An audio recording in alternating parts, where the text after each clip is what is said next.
Alam niyo ba na ang niyog ay lubi? This is Mikay! At sa araw na ito, pag-uusapan natin ang niyog. Ano nga ba ang niyog na lubi? Ang niyog ay isang lubi na in English ay coconut. Makikita natin ito sa mundo ng mga tao.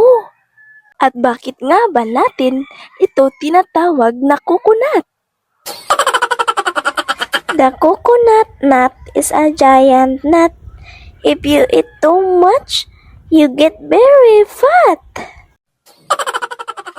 At alam niyo ba kung ano ang benefits ng niyog na lubi?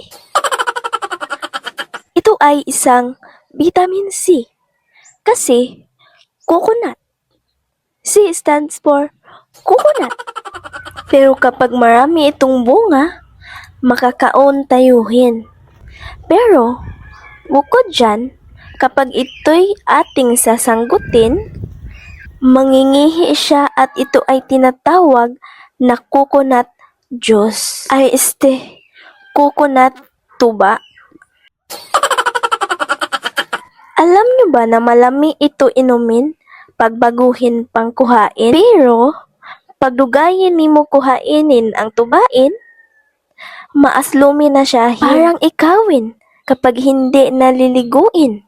At kapag nalahingin na ang bungahin, ito ay ating kukuprasin at ibubuwa din sa initin. At pagkahumanin, ibabaligyain na natin para palduhin, tayuhin. At alam nyo ba na ang niyog na lubi ay ginagawa rin na mantika or coconut oil para tayo ay makagisa.